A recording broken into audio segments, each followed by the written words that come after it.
Bom, pessoal, observações, semana 6 da NFL. E eu vou começar com uma parada que me assustou um pouquinho como torcedor do Arizona Cardinals no sábado e domingo de manhã, antes da partida contra Cleveland. Foi o seguinte, durante a semana o Arizona acumulou já algumas notícias de jogadores e pessoas da organização que estariam vetadas do jogo no domingo por causa de Covid, por estarem positivo em Covid. O Arizona tem um anúncio que dos jogadores, apenas um não tomou a vacina. Isso é só uma observação. Então, o primeiro foi logo Chandler Jones, na segunda-feira. E o que me dava a entender que ele poderia até ter condição de jogo, porque o cara vacinado, eu sei que ele é um dos vacinados, tem que testar negativo 2 vezes antes da partida domingo. Só que tem que testar negativo não apresentando sintoma. E o Chandler Jones estava com alguns sintomas. Então ele também não conseguiu a liberação. Aí no meio da semana veio mais 2 jogadores, se eu não me engano, Zach Allen, que é também da linha defensiva, e mais um outro cara. E logo depois o coach, o Cliff Kingsbury, o treinador de quarterback, o que já foi o primeiro susto, né? Se tava o coach e tava o treinador de quarterbacks, pô, a chance do Kyler Murray tá positivo também já era grande. Mas não tinha pintado nada ainda sobre o Kyler Murray. No dia seguinte, o general manager, o Steve Keim, que se dane, né? Porque o general manager não tá lá no negócio, que se dane. Mas tudo bem, mas é mais um. E aí no domingo de manhã, o Corey Peters, também da linha defensiva, tá fora do jogo. Mas por que eu me assustei? Não foi só pela ausência desses caras. Foi porque começou a brotar notícia que o Arizona estava a 2 jogadores de tomar um WO. Porque a NFL anunciou lá em julho que esse ano não ia ter adiamento de partidas em algum outbreak do vírus. E chamou o negócio a princípio de red alert, né? Quando você está na iminência. E aí você perde a partida, você não pode entrar em campo, você perde a partida por WO. Ou seja, o Arizona poderia ter perdido a invencibilidade dele dessa maneira. E aí eu comecei a cavucar onde está a regra dessa parada, onde está escrito, e não achei lugar nenhum. A NFL jogou esse pombo sem asa no ar, mas eu cavuquei o Google aqui, cavuquei tudo, não encontrei. Se alguém encontrar onde está escrito quantos jogadores ou quantos membros da organização, não sei o quê, que estando de fora o time PRWO, me mande, que eu quero ler isso. Porque isso é uma parada que afeta diretamente o equilíbrio do campeonato. Você não pode ficar um negócio só solto no ar. E aí eles decidem como, que quem é que vai tomar o WO e quem é que não. Né? A gente já teve uns outros casos nessa temporada de pequenos outbreaks. Essa rodada teve um de um time, outro do outro, ok. Mas já tiveram alguns pequenos outbreaks. Por exemplo, linha ofensiva dos Patriots, linha defensiva também dos Ravens. Já rolaram alguns. Mas com quantos que não poderiam entrar em campo? Né? Isso precisa ser esclarecido. A vacinação, ela ajuda muito, porque provavelmente no caso desse aí, do Arizona, poderia ter sido muito mais. Lembra do ano passado, o caso do Titans, o próprio Ravens e tal? Poderia ter sido muito mais jogadores, a própria linha defensiva, por exemplo, J.J. Watt e os outros caras. Ou na comissão técnica, ou seja, eu acredito que a vacinação esteja ajudando um bocado nesse aspecto, mas ainda é o risco, então isso tem que estar muito claro.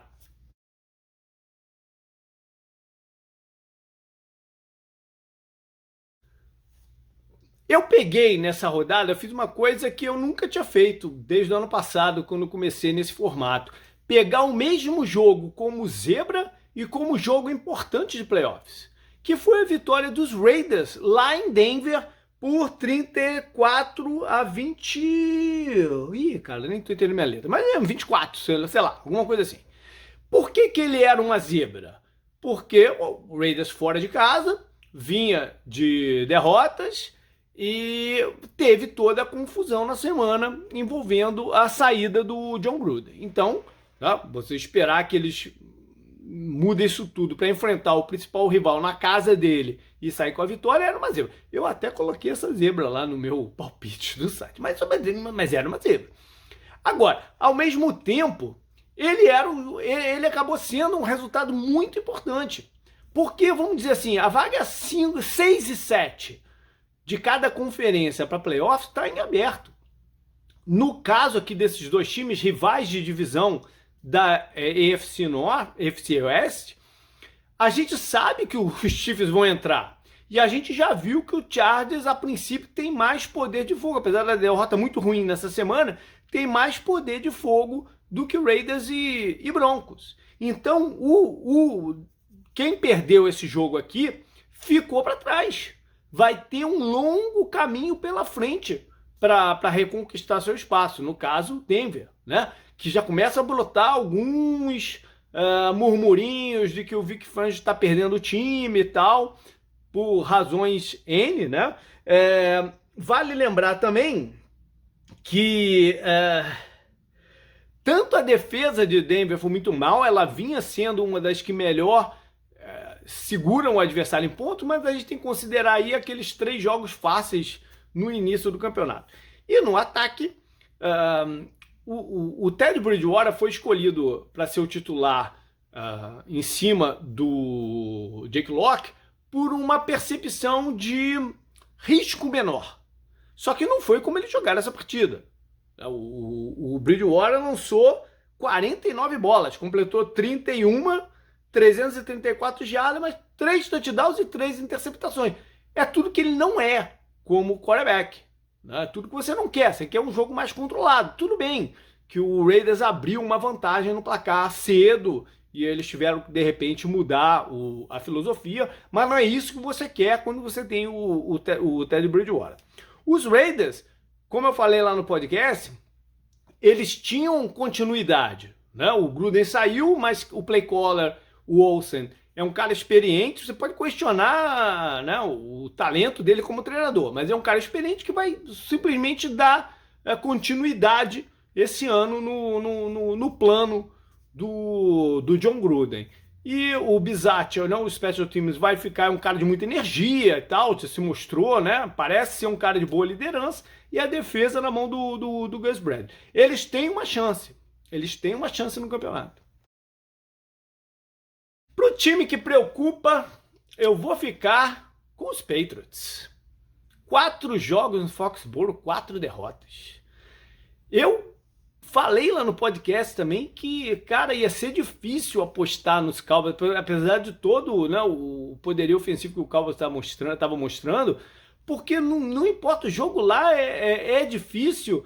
E, pô, os caras não iam perder 4 seguidas. Acabei apostando no Cowboys e acabou perdendo as 4 seguidas. Né? E já começa a vir, lógico que as críticas em cima do Bill Belichick vão sempre ser num tom muito menor do que em cima de outros quarterbacks, o head coach. Mas tem um ponto aí interessante, porque os Patriots estão jogando muito conservadores. E é o espírito dele, né? Ser conservador em field position. Por exemplo, eles tiveram uma descida lá de 4-1, que era uma boa situação de você ir para a quarta descida ao invés de punt. Ele resolveu punt a bola. Ou seja, enquanto ele tinha uma defesa do jeito que ele gosta na mão, e sabendo que do outro lado tinha o Tom Brady, ele podia ser conservador em certas coisas. Agora ele tem que arriscar um pouquinho mais.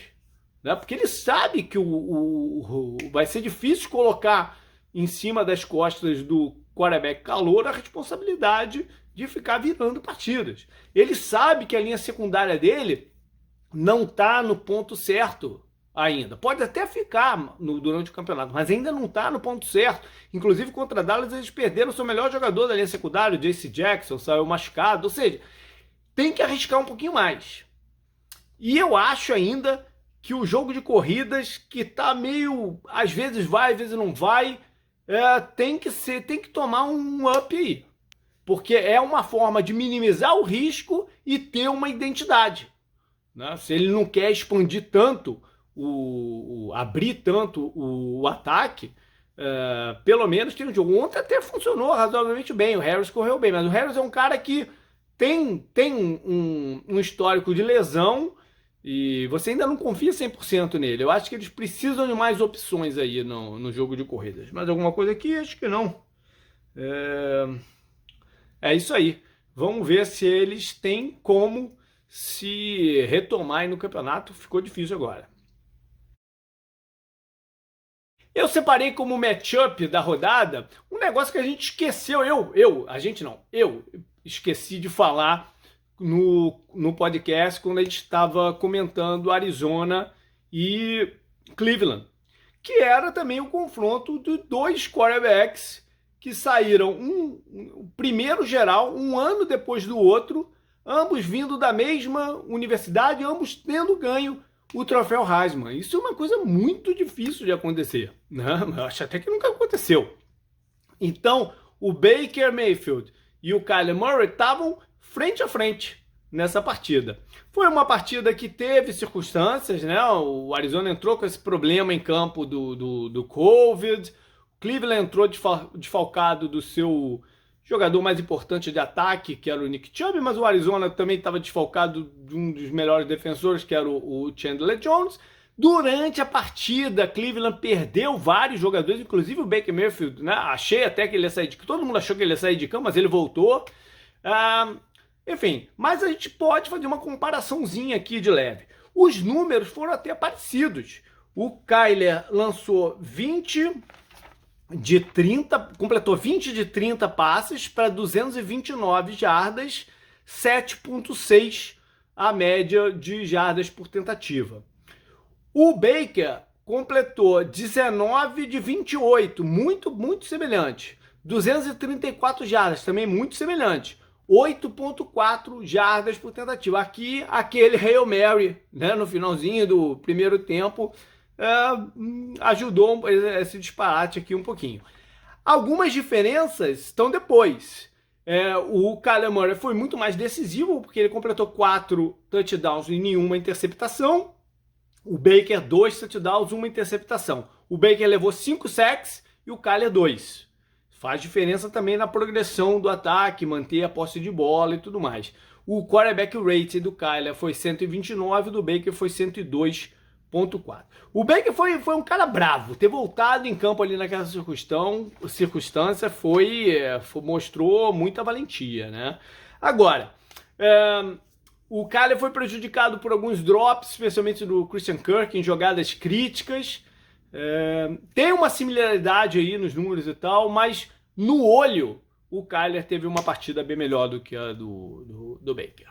Eu fiquei aqui na parte de lesão, uma muito feia que aconteceu no jogo do domingo à noite entre Pittsburgh e Seattle, que foi do edge rusher, no pass rusher dos Seahawks, o Darrell Taylor, que machucou o pescoço, ficou ali, né, uma situação, uma tensão quando ele se machucou. Parece que não é tão sério. Geralmente esse tipo de lesão pode não vou nem dizer que é o punho de matar, mas pode ser de um tipo que acaba a carreira. A gente viu, por exemplo, com o Shazier, né, há um tempinho atrás, e foi uma imagem muito forte. Ainda bem que parece, né, que não é algo tão sério assim, mas de qualquer jeito eu não vejo ele em campo nas próximas rodadas. Seattle, que é um time que já está sofrendo na defesa, sofre com pass rusher, pede o cara que estava liderando eles de sack com 3. É uma baixa considerável. Eu fiquei com o Patrick Mahomes como uma personalidade dessa rodada. Eu sei que a gente nem foi tanto falado assim, afinal de contas estava enfrentando um time, né, que já está meio fora do campeonato, que é o Washington, com uma defesa muito ruim. Mas talvez até por isso eu estou trazendo o Mahomes, porque o primeiro tempo gerou um certo calafrio na torcida de Kansas City, né? 2 interceptações, você questiona a decisão dele, algumas delas, mas também o problema com o Mahomes é que você também questiona algumas decisões quando o negócio dá certo, e no segundo tempo deu certo e ele explodiu de pontos em cima de Washington. Então, você tem um quarterback como ele, você está comprando o pacote inteiro. Ele a gente falou também no podcast, ele está se sentindo pressionado pela carência da defesa, né, por precisar fazer mais do que talvez fosse necessário. Ele tem que settle down um pouquinho, mas você pedir isso de um cara como ele, com o espírito agressivo que ele tem, talvez não dê certo. Ele é isso. né? Quando tudo está muito bem, vai explodir em cima do adversário. Quando tudo está mais ou menos, você corre algum risco. Ainda assim, é o quarterback da liga. Vamos lá então para os destaques da rodada. No destaque ofensivo, eu fiquei com um recebedor, o CeeDee Lamb dos Cowboys. É um jogador que está se mostrando ser um cara de big plays. Foi fundamental nessa vitória de Dallas lá em Foxborough.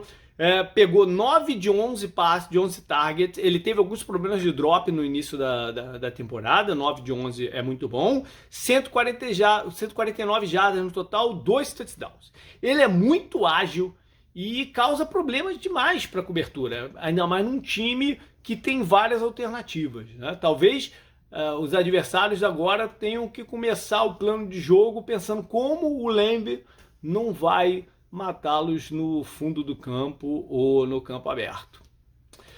Destaque defensivo, esse não podia ser outro, né? Se ele não tivesse feito o que fez à noite, o TJ Watt, eu poderia até considerar ficar com o irmão dele, o JJ, que jogou pra caramba pelos Cardinals de tarde. Mas o TJ Watt sobrou em campo, o Pittsburgh ganhou por causa dele, porque quis de todas as formas entregar a paçoca, mas o Watt falou, não, hoje não, hoje a vitória é nossa. Ele termina com 7 tackles, 3 atrás da linha de scrimmage, 2 sacks, né? E o fumble, que acabou definindo a parada, né? Forçou o fumble do Geno Smith, que acabou definindo a parada toda. É um jogador que renovou o contrato, tá motivado, tá querendo ganhar o prêmio de melhor defensor do ano. Agora, se o time for muito mal, não sei se vão reconhecer tudo isso que ele traz, né? Ele, nessa partida contra Seattle, estava imbloqueável. Não sei se existe esse termo, mas ele estava imbloqueável. Seattle tentou de tudo. Não foi falta de alternativa, não fez ajuste, não. Tentou de tudo. Botou 3 jogadores, 2 jogadores, 2 tight ends, jogar a bola para o outro lado. Nada deu certo. O mano a mano, então, foi uma atrocidade. Mas eles tentaram na medida do possível e não foi possível. E Special Teams eu vou dar uma moral aqui para Panthers, que andam, né, meio esquecidos. A liga tem feito muitas conversões de quarta descida em situação de que antigamente era punt com certeza. Então a gente tá esquecendo um pouquinho dos Panthers. Mas o cara dos Packers, o Borjokes, mandou um tirambaço de 82 jardas na partida, na vitória lá em Chicago. E, cara, isso daí é quase que o vacilar. Se ele tivesse mais de trás, se vacilar, é ela que corre e foi um pouquinho mais pra frente. Mas se vacilar, teria corrido o campo inteiro. Pra calouro da partida, ou da rodada, né? Eu resolvi ficar com o Trevor Lawrence, que teve, enfim, sua primeira vitória na NFL, espero eu, que de muitas, né? Porque dá pra ver o talento, né? Tem algumas bolas que ele coloca que você fala, pô, não é qualquer um que faz isso, né? E é um jogador que você vê que tá motivado, tá imbuído, e eu não sei o quanto o acúmulo de derrotas ia dar uma esvaziada nisso, né? Então foi ótimo que ele tenha saído vencedor lá em Londres, e a gente possa aproveitar. Ele terminou então com 25 passes completos em 41 tentativas, que está mais ou menos 61%, é um número ok na NFL, mas para a condição do time, o que vem acontecendo, né, excelente, 319 jardas, um touchdown, nenhuma interceptação. Vamos finalizar então, vou voltar no jogo do Arizona, tá? Eu tô um pouco empolgado com o Arizona, fiquei de repente, vamos lá, espero que não zique. Mas vou com o touchdown do DeAndre Hopkins, que ele recebe a bola ali na faixa de uns 10 para 15 jardas e dança de um lado para o outro, consegue avançar, usa força também e chega no touchdown. O link para essa jogada tá lá no post. Para quem está vendo aí no YouTube, dá uma chegadinha lá no 10jardas.com, clica no post da semana no retrovisor e veja lá a jogadinha do DeAndre Hopkins, que foi bem bacana. Valeu, galera. Até o podcast e até semana que vem.